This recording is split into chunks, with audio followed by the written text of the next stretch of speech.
मेरे जीवन का एक सपना है, एम्प्लॉयबिलिटी और एम्पावरमेंट बढ़ा देंगे एजुकेशन के माध्यम से छोटे छोटे शहरों के लोगों को जो महंगा मैनेजमेंट का कोर्स नहीं कर पा रहे, उनके लिए मैं ऐसे फ्री लर्निंग यूनिवर्सिटी में पावरफुल लीडरशिप मैनेजरियल लेसन्स के बिजनेस वीडियोस बनाना चाहता हूं। आज का टॉपिक है किंगफिशर एयरलाइंस क्यों डूबा, क्यों विजय माल्या भागा विदेश में और आज अरेस्ट भी हो गया, कल बेल भी ले लेगा। 6 पॉइंट्स हैं, 3 पॉइंट्स पहले वीडियो में, 3 पॉइंट्स दूसरे वीडियो के अंदर। पार्ट 2 भी जरूर देखिएगा और हर एक पॉइंट के बाद मैं एक लेसन बताऊंगा। हमारे देश के अगर आप व्यापारी हैं, आप एम्प्लॉय हैं, एम्प्लॉयर हैं, प्रोफेशनल ग्रोथ और सक्सेस चाहते हैं, बिजनेस मॉडल को पहचानिए कि क्या गलतियां हुई हैं किंगफिशर एयरलाइन से। मुझे यकीन है आप में से हजारों लोगों ने मुझे कॉमेंट में नीचे पूछा किंगफिशर एयरलाइन से केस स्टडी बनाइए, नोकिया का केस स्टडी बनाइए। मैं नोकिया का जल्दी दूंगा, किंगफिशर एयरलाइंस का आज पकड़ते हैं। विट्ठल माल्या की दूसरी पत्नी के पुत्र विजय माल्या, जिनको 25 साल की उम्र तक कुछ नहीं मिला, अचानक विरासत में इतना बड़ा बिजनेस मिल गया।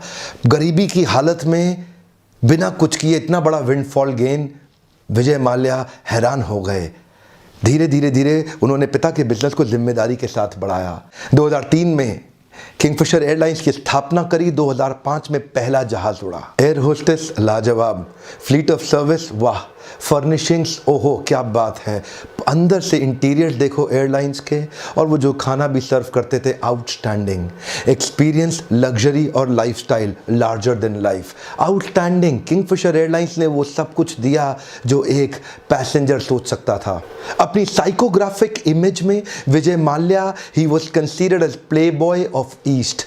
उसी प्रकार का expensive, high quality, genuine superior service देने का प्रयास किया था। ध्यान दीजिएगा, किंगफिशर एयरलाइंस में सर्विसेज के मामले में जेन्युइन, एक नंबर, एक दम। एयर होस्टेस का इंटरव्यू भी खुद लेते थे। सबको पता है, शराब का ग्लास हाथ में लेके अंधेरे कमरे के अंदर छोटी लाइट में 3-3, 4-4 घंटे का इंटरव्यू, और पब्लिक में इस बात को आने देते थे फ्लैम्बॉयंट इमेज, और उसी इमेज को उन्होंने अपने ब्रांड में भी इन्वेस्ट किया। पर शुरू करते हैं 6 पॉइंट में। आज मेरा पहला पॉइंट है, Kingfisher airlines is a mismanagement turned into a scam.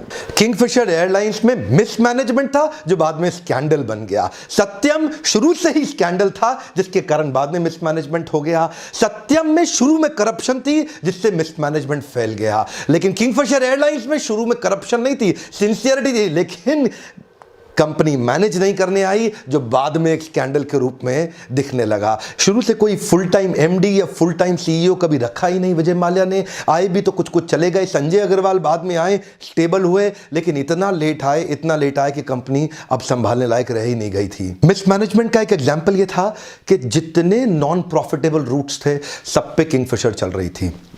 Kingfisher के मन में पता नहीं कुछ ऐसा ईगो था कि जहां कोई नहीं जाएगा वहां भी हम जाएंगे। देखिए, लॉन्ग टर्म स्ट्रैटेजी कोई एग्जीक्यूट नहीं कर पाए, बार बार स्ट्रैटेजी बदली, मैं भी उसका एग्जांपल लेता हूं, लेकिन सबसे बड़ी बात है सस्टेन करने लायक बिजनेस मॉडल कभी बनाया ही नहीं उन्होंने।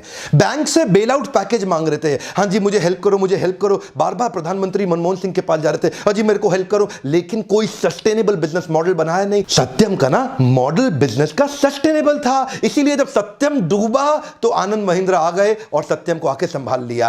किंगफिशर के पास मॉडल ही नहीं था कोई बिजनेस का, इसीलिए जब किंगफिशर डूबा कोई मदद करने नहीं आया। कौन आएगा? वहां बिजनेस मॉडल नहीं था, वहां केवल खूबसूरत फीमेल मॉडल्स थी। इस कारण फीमेल मॉडल थोड़ी धंधा चलाती है, बिजनेस मॉडल धंधा चलाता है। दूसरी तरफ इंडिगो में एक ही प्रकार की फ्लीट, एक ही प्रकार का सीटिंग अरेंजमेंट, एक ही प्रकार के एयरक्राफ्ट, उससे स्टैंडर्डाइजेशन और ऑपरेशन इतना ईजी हो जाता था। ये कभी लो कॉस्ट मॉडल लेते थे, कभी प्रीमियम मॉडल पकड़ते थे। एक्चुअली शुरू में इकोनॉमी के अंदर आए थे धंधे के अंदर, बाद में अचानक अपने आप को प्रीमियम में ले आए। लोग बड़े खुश हो गए, हैं जी इकोनॉमी एयरलाइन इतना सर्विस दे रही है। फिर प्रीमियम नहीं चला, अचानक डेक्कन लेकर के आए तो मिक्स्ड में आ गए। उसके बाद डेक्कन फेल हुई तो फिर से जाके प्रीमियम में ट्राई मारा। ये बार बार अपनी स्ट्रैटेजी बदलते थे। धंधा जो है ना वो पैसे से नहीं चलता, केवल धंधा केवल ब्रांड से नहीं चलता, ब्रांड धीरे धीरे डाइल्यूट हो जाता है।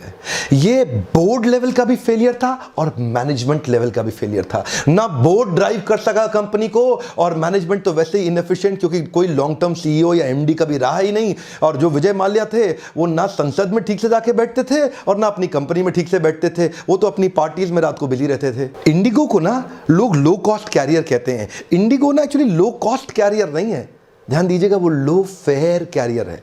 क्या मतलब हुआ इसका? उनकी कॉस्ट कोई लो थोड़ी आ रही है। आपको क्या लगता है कॉस्ट लो है? उनके फ्यूल के चार्जेस तो किंगफिशर और इंडियन एयरलाइंस के बराबर ही हैं। उनके एयरपोर्ट चार्जेस भी बराबर ही हैं, उनकी पायलट सैलरीज भी बराबर ही हैं। ये सब बराबर होने के बावजूद केवल लाउंज एक्सेस और मील इतना सा फर्क लेकर के उसके बावजूद उन्होंने ऑपरेशनल एक्सीलेंस की मदद से बहुत प्रॉफिट कमाया। इंडस्ट्री तो सेम थी, बहुत प्रॉफिट कमाया। It is not about low cost carrier. बड़ी सरलता से समझ में आता है, किंगफिशर का मिसमैनेजमेंट था और इंडिगो का ऑपरेशनल एक्सीलेंस था। मेरा दूसरा पॉइंट है mistake of acquisition and expansion. दो भारी गलतियां इन्होंने करी। एक्विजिशन क्या किया? डेक्कन एयरलाइन खरीद ली। It was already a loss making and a bleeding non profit organisation. जब से कंपनी चालू करी एक दिन भी प्रॉफिट की शक्ल नहीं देखी। 2003 से लेकर जब तक कंपनी इंसॉल्वेंट हुई, जब तक कंपनी पे ताला लगा, एक दिन भी कंपनी प्रॉफिट में नहीं आई। क्यों डेक्कन एयरलाइंस खरीदी? क्यों? उसके बाद कहते हैं इंटरनेशनल एक्सपेंशन करेंगे, इंटरनेशनल मार्केट में जाएंगे। बैंगलोर से लंदन पहला जहाज इन्होंने उड़ाया। क्यों उड़ाया? एक्सपेंशन। जानते हैं इंटरनेशनल मार्केट के अंदर कंपटीशन भी ज़्यादा है और मार्जिन्स भी कम है और इन्वेस्टमेंट तो बहुत ही ज़्यादा है। हाई कंपटीशन, हाई इन्वेस्टमेंट और लो मार्जिन, ऐसे बिजनेस में एक्सपेंशन तो एक्विजिशन डेक्कन का और एक्सपेंशन इंटरनेशनल, ये कैसे खतरनाक साबित हुए समझते हैं। सेकेंड लार्जेस्ट एयरलाइंस होने के बावजूद लगातार लॉस कर रही है और इतना लॉस कर दिया कि अपने जीवन काल में $1 बिलियन से ज़्यादा का लॉस कर दिया। तब भी 550 करोड़ की डेक्कन एयरलाइंस खरीदी जिसको ये चला नहीं पाए। डेक्कन एयरलाइंस को उन्होंने नया रीब्रांड कर दिया और किंगफिशर रेड नाम दिया। टाटा ने भी खरीदी थी जैगवार, उसको रीनेम नहीं किया। लॉस मेकिंग होने के बावजूद जैगवार को जैगवार रहने दिया। पर यहां पे पेरेंट ब्रांड के साथ ही झगड़ा होने लगा किंगफिशर रेड का किंगफिशर एयरलाइंस के साथ। समझ नहीं आ रहा था, ये जो डेक्कन थी ना, किंगफिशर रेड जिसको नाम दे दिया था, समझ ही नहीं आ रहा था कि किंगफिशर रेड है क्या चीज। ये लो कॉस्ट कैरियर है या फुल सर्विस कैरियर है? Kingfisher airline full service carrier थी, लेकिन ये जो डेक्कन को जो किंगफिशर रेड बना दिया उसमें इतना ब्लर ब्रांडिंग था कि दोनों में अंतर समझ ही नहीं आ रहा था कि किंगफिशर एयरलाइन और किंगफिशर रेड में अंतर क्या है। किंगफिशर जो रेड थी ना, वो कहीं बीच में फंस गई। ना तो वो लो कॉस्ट कैरियर बनी और ना ही वो फुल सर्विस कैरियर बनी। तो लोग किंगफिशर रेड को छोड़ के कभी इंडिगो में, कभी स्पाइस जेट में, कभी गो एयर में शिफ्ट होने लगे और किंगफिशर एयरलाइंस के साथ ही कंपटीशन हो रहा था किंगफिशर रेड का, जिसके कारण धीरे धीरे किंगफिशर रेड एकदम डूबती सी चली गई। ब्रांड भी इतना ब्रांड लुक लाइक हो गया कि it started ending up killing the parent brand. जो मदर ब्रांड था किंगफिशर एयरलाइन, ये उसको हर्ट करने लगा। एक्चुअली इतना सिंपल सा मॉडल था, इनको किंगफिशर रेड को लो कॉस्ट डोमेस्टिक कैरियर बना देना चाहिए था और किंगफिशर एयरलाइंस को प्रीमियम इंटरनेशनल ब्रांड बना देना चाहिए था। तो दोनों मार्केट कवर करने की कोशिश करते, उधर से प्रीमियम मार्केट कवर करते और इधर से लो कॉस्ट मार्केट भी कवर करते। आपस में एक दूसरे के साथ कॉम्पिटिशन खड़ा कर दिया और उसके बाद कुछ उसकी ब्रांड आइडेंटिटी बनी नहीं पाई। ये ठीक सिग्नल नहीं दिया मार्केट के अंदर, लोगों को कंफ्यूजन हुआ, उनको पता नहीं चला और वो डेक्कन एक्वायर करना एक बहुत बड़ी गलती हो गई। इंडिया में तो इनके दो ही कंपटीशन थे जो फुल सर्विस दे रहे थे, एयर इंडिया या जेट एयरवेज। अब एयर इंडिया और जेट एयरवेज से तो लड़ नहीं पा रहे, इंटरनेशनल एक्सपेंशन के लिए निकल गए। आपको पता है ना गोल्डन स्टेटमेंट क्या है? Expansion without gross margin is committing suicide. One more time, expand करते चले जाओ, ग्रॉस मार्जिन है नहीं, आत्महत्या कर रहे हो। बहुत सारे स्टार्टअप हमारे देश में इसीलिए खत्म हुए। बहुत सारे स्टार्टअप आज बढ़ाते जा रहे हैं, पैसा लिए जा रहे हैं, बढ़ाते जा रहे हैं, बाहर से पैसा लिए जा रहे हैं, खत्म हो जाएंगे। और खत्म होते 2 मिलियन स्टार्टअप में 200 भी ढंग से सफल नहीं हुए। लिक्विडिटी है नहीं, प्रॉफिटेबिलिटी है नहीं, लोन रीपेमेंट करने की क्षमता खत्म होती जा रही है, रिजर्व्स एंड सरप्लस एग्जिस्ट ही नहीं करते, कैश सरप्लस खत्म होता जा रहा है। ऐसी परिस्थिति के अंदर क्या मजबूरी है कि आपको एक्विजिशन भी करना है और एक्सपेंशन भी करना है। देखिए, this is the single largest reason of the failures of startups in our country. जो स्टार्टअप खत्म हो रहे हैं, one of the single largest reason यही था, जो आप भी किंगफिशर एयरलाइन से सीख सकते हैं। क्यों देख रहे हैं मेरे वीडियोस? अगर आप लेसन लेके अप्लाई करने को तैयार नहीं है। अभी समझिए मेरा तीसरा point, fast cash and low profit was misunderstood. एक बार और समझिए, फास्ट कैश आ रहा था, रोज टिकट बिकती है, रोज कैश आता है, रोज टिकट बिकती है, रोज कैश आता है, रोज आ रहा है ना कैश, रोज टिकट बिक, रिटेल सेल हो रही है और रोज कैश आ रहा है, कैश फास्ट है, लेकिन प्रॉफिट बहुत थोड़ा सा है। इसकी समझ आनी बहुत ज़रूरी है। बड़ा फ़र्क होता है। रियल एस्टेट के धंधे के अंदर कैश धीरे आता है लेकिन मार्जिन 15 से 20% होता है, और दुकानदार के धंधे के अंदर कैश रोज़ बहुत तेज़ आता है लेकिन मार्जिन 4 या 5% का होता है। दोनों बिजनेस मॉडल के अपने फ़ायदे नुकसान हैं और दोनों बिजनेस मॉडल को करने वाले, उनको पसंद करने वाले बिजनेसमैन होते हैं, लेकिन दोनों को काम करने का तरीका अलग है। अगर दुकानदार जिसका कैश रोज़ तेज़ आ रहा है वो अगर कैश से खिलवाड़ करेगा, इधर उधर खर्च कर देगा, तो 4% के मार्जिन या 5% के मार्जिन पे अगर उस पैसे को खराब कर दिया ना तो धंधे से बाहर हो जाएगा। दुकान के बाहर लिखा होगा आउट ऑफ बिजनेस। वो जो किंगफिशर एयरलाइंस के साथ हुआ ना, ऐसा ही आपके साथ भी हो सकता है। ध्यान दीजिएगा, लो प्रॉफिट बिजनेस के अंदर playing with your cash can be extremely dangerous. Spending money on the wrong calculation and wrong assumption बड़ा खतरनाक साबित हुआ। ध्यान दीजिएगा, ना कैलकुलेशन ठीक किया ना अजम्पशन। कैलकुलेशन पीछे के बारे में है और अजम्पशन आगे के बारे में है। ना पीछे का कैलकुलेशन ठीक कर रही थी किंगफिशर एयरलाइन, ना आगे को फ्यूचर को ठीक से अज्यूम कर रही थी किंगफिशर एयरलाइन। खतरनाक हुआ। देखिए, दो चीजें हैं, मैं थोड़ा समझाता हूं आपको, अब समझिए इसको, आसानी से समझिए। दो बातें हैं, एक है बिजनेस क्लाइमेट और एक है बिजनेस मॉडल। बिजनेस क्लाइमेट क्या होता है? बाहर का वातावरण कैसा है, क्लाइमेट कैसा है, बिजनेस को करने के लिए कंड्यूसिव है कि नहीं है। और बिजनेस मॉडल क्या होता है? मेरे अपने कंपनी के अंदर बिजनेस का मॉडल कैसा है, यानी कि मैं किस प्रकार का बिजनेस ऑपरेटिंग मॉडल, मेथड क्या बनाए हैं जिससे मेरा बिजनेस आगे बढ़ेगा। अब जो बिजनेस क्लाइमेट था, यानी कि बाहरी क्लाइमेट था, वो बिल्कुल भी एयरलाइन इंडस्ट्री को लेके हमारे भारत में कंड्यूसिव है ही नहीं। एयरलाइन इंडस्ट्री भारत के अंदर लगभग सारी की सारी एयरलाइंस कंपनी लॉसेज में ही रहती हैं।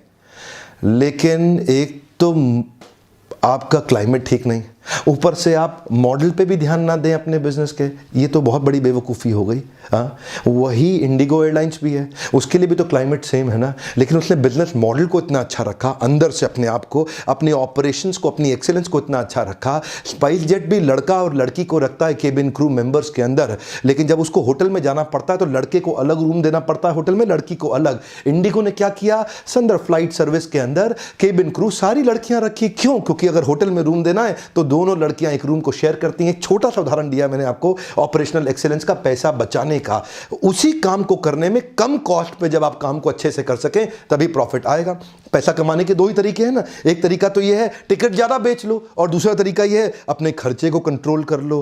तो इंडिगो ने दोनों काम अच्छे किए, अपना एक्विजिशन मार्केट का इधर उधर से टिकट भी अच्छा बेचा और अपने खर्चे को भी संभाल के रखा। किंगफिशर दोनों ही नहीं कर पाया, लो प्रॉफिटेबल रूट्स पे जाता रहा जहां जहां टिकट बिकती नहीं थी और ऑपरेशनल एक्सीलेंस किया नहीं, हर चीज में महंगी महंगी आइटम। ओहो, अचानक बिजनेस क्लाइमेट और ज्यादा हाथ से निकलता चला गया। अमेरिका के अंदर लेमन ब्रदर्स की सबसे बड़ी लेगेसी का सबसे बड़ा घोटाला सामने आया। वो लेमन ब्रदर्स खत्म हुए ना अमेरिका के अंदर, ग्लोबल रिसेशन आ गया, पूरी दुनिया के अंदर इकोनॉमिक स्लोडाउन हो गया। अभी 2008 से पहले ये भाई साहब विजय माल्या जी, थोड़ा ईगो समझ लो या कुछ भी समझ लो, मिस कैलकुलेशन समझ लो, एक्विजिशन एक्सपेंशन में लगे थे। इसको भी खरीद लो, उसको भी खरीद लो, उसको जेब में पैसा नहीं, इसको उसको सबको खरीद लो, इंटरनेशनल चले जाओ, लंदन जहाज उड़ा दो। उधर ये एक्सपैंड किए जा रहे थे बिना प्रॉफिट के एक्सपैंड किए, कर्जा मांग मांग के एक्सपैंड किए जा रहे थे। इकोनॉमिक स्लोडाउन आ गया, ओहो खत्म हो गए, कमर टूट गई इनकी। क्यों? क्योंकि अचानक ऑक्यूपेंसी रेट घट गया, टिकट का सेल्स बंद होने लग गया। अब इस एयरलाइन इंडस्ट्री के अंदर आपको पता है 75% से अगर ऑक्यूपेंसी कम हुआ ना, जितनी सीट होती है ना जहाज के अंदर, अगर 75% सीट भी आपकी नहीं बिकी तो आप पक्का घाटे में चला रहे हैं। और ये तो वैसे ही जो है ना उन लो प्रॉफिटेबल रूट्स के अंदर वैसे ही चलाते थे, इनको तो वैसे ही ध्यान ही नहीं दिया इन्होंने कभी भी। अब समझिए क्या हुआ, इधर हमारा रुपी डेप्रिशिएट होने लगा और डॉलर प्राइस बढ़ने लगा, उधर हमारा जो इंटरनेशनल क्रूड ऑयल का पर बैरल जो प्राइस था वो बढ़ने लगा। $1 भी अगर पर बैरल बढ़ जाता है ना, उसका एविएशन फ्यूल में कंपाउंडिंग इफेक्ट बहुत बड़ा हो जाता है। आपकी जानकारी के लिए 50% ऑपरेटिंग कॉस्ट केवल फ्यूल की होती है। नहीं पता आपको, मैं दोबारा बता दूं, जहाज उड़ाने में, एयरलाइंस चलाने में 50% कॉस्ट केवल फ्यूल की होती है। उधर से फ्यूल महंगा होता चला गया, टिकट की सेल्स बंद होने लगी और डॉलर मजबूत हो गया। उतने रुपए में अब और कम फ्यूल खरीद सकते हैं और किंगफिशर धीरे धीरे हिंदुस्तान पेट्रोलियम इंडियन ऑयल का पेट्रोल का पैसा भी नहीं दे पाया। आलम तो ऐसा आ गया कि हिंदुस्तान पेट्रोलियम और इंडियन ऑयल ने बोलना शुरू कर दिया, भैया पहले पैसा फिर मिलेगा तुम्हारे को फ्यूल। एयरपोर्ट चार्जेस देने में अब दिक्कत आने लगी कि कुछ तो इनको हैदराबाद एयरपोर्ट वालों ने तो बोल दिया, हवा में ही जहाज रोक लो, नीचे आने से पहले पैसा दो, उसके बाद नीचे आने देंगे, तुमको तो नीचे भी नहीं आने देंगे। और वो क्या बोला, रास्ते में ही भाई पहले पैसा जमा करा, ये नीचे आके पेट्रोल मांगेगा, इसको दे। इतना हालत खराब, क्योंकि क्या है ना, एक्सपेंशन किए जा रहे थे और कैलकुलेशन हो नहीं रही थी। इस धंधे के अंदर अगर कोई 5% भी प्रॉफिट कमा लेना, he is doing really well, वो बहुत बढ़िया कर रहा है। सुब्रत रॉय को, सहारा एयरलाइंस को पहले ही समझ में आ गया था कि उनके बस की नहीं है जहाज उड़ाना, वो टाइमली एग्जिट मार गए। पर विजय माल्या असल में ना थोड़ा शायद हिसाब जोड़ना, वो बिजी थे, वो शराब की पार्टियों में बहुत बिजी थे। Actually you need deep pocket and loss absorption capacity. भयंकर लॉस एब्जॉर्प्शन कैपेसिटी और डीप पॉकेट होगा, तभी आप इस बिजनेस को इस तरह रन कर सकते हैं। किंगफिशर ब्रूअरीज तो वैसे अच्छा चल रही थी, ऐसी बात नहीं है। किंगफिशर अपनी बियर दबा के बेचे जा रहा था। ध्यान दीजिएगा, breweries is a business of fun but airlines is a business of caution. दोनों सेम टेम्परामेंट पे नहीं चलते हैं। सांसद होने के बावजूद इतना पैसा मिलता चला गया, इतने बैंक ने, कितने बैंकों से उन्होंने मिलकर 9,000 करोड़ रुपए लिया, फिर भी फेल क्यों हुए? 3 और बड़े कारण है जो आपको जल्दी बताऊंगा। लेकिन मैं आपसे पूछना चाहता हूं, कहीं ऐसी कोई गलती आप तो नहीं कर रहे हैं, या ऐसी कोई गलती आप ना कर बैठें? आज विजय माल्या के पास क्या नहीं था? एक अच्छा सीईओ। विजय माल्या के पास एक अच्छा फ्रेमवर्क नहीं था, एक अच्छा सीईओ नहीं था जो अच्छे फ्रेमवर्क्स को बना सके। मेरे लीडरशिप फनल प्रोग्राम में, जो आजकल बड़ा पॉपुलर एक ब्रांड बन गया है प्रोग्राम, जिसके बारे में मैं हर वीडियो में आपको बता रहा हूं, ध्यान दीजिएगा, हम आपको 25 हफ्तों के अंदर, 25 हफ्ते मतलब 6 महीना, 25 हफ्ते 6 महीने के अंदर फ्रेमवर्क करा करा के आपको इतना सॉलिड बना देना चाहते हैं। यही मेरा मिशन है कि मैं भारत के व्यापारियों को बिल्ड करना चाहता हूं। मैं चाहता हूं हमारे देश से व्यापारी ग्लोबल हो जाएं। आप ऐसी गलती ना करें। अगर आपसे ऐसी कोई गलती हो रही कि आपका कैश क्रंच बढ़ रहा है, आपकी लिक्विडिटी घट रही है, आपके पास धंधे के लिए पैसा नहीं है, आपके बिजनेस के अंदर भी पैसा कम होता, आपको बहुत डिस्काउंट, आपके बिजनेस में मार्जिन कम, आप आइए मेरे साथ में लीडरशिप फनल में कुछ दिन मेरे साथ बिताइए, मुझसे क्वेश्चन आंसर करिए, पर्सनली मिलिए। यकीन मानिए, टेस्टिमोनियल वीडियोस देखिएगा, लोगों को बहुत फायदा हो रहा है। दूसरा वीडियो तो आप जरूर देखिएगा, लेकिन क्या मैं आपको एक रिक्वेस्ट करूं, आप मेरे इस मिशन को ज्वाइन करिए। जितने व्यापारी हैं ना हमारे देश के अंदर, आप जिसको जानते हैं, थोड़ा व्हाट्सएप के माध्यम से इन वीडियो को थोड़ा उन तक पहुंचाएं, ताकि वो बिजनेस मॉडल्स को समझें और थोड़ा प्रिवेंशन मेथड पे चलें। क्योर नहीं, प्रिवेंशन मेथड पे चलें। पहले ही प्रिवेंट करें ऐसी गलतियां करने से, ताकि उनको भी बिजनेस के अंदर लाभ मिले। और आपने सब्सक्राइब जरूर किया होगा, लेकिन मैं आपको याद दिलाना चाहता हूं, आप बेल आइकॉन पे जरूर हिट कर दें, क्योंकि बेल आइकॉन पे हिट नहीं करेंगे तो आपके पास नोटिफिकेशन तो आएगा नहीं। अच्छा लगा हो तो लाइक करना, और नीचे जल्दी कमेंट में मुझे बताइए विजय माल्या ने क्या गलती करी। One more time, come on, नीचे जल्दी बताइए विजय माल्या ने क्या गलती करी। आपको भी मैं समझना चाहता हूं कि आपका क्या विचार है। इस फ्री ऑनलाइन यूनिवर्सिटी के वीडियोस को देखने के लिए आपका बहुत बहुत धन्यवाद।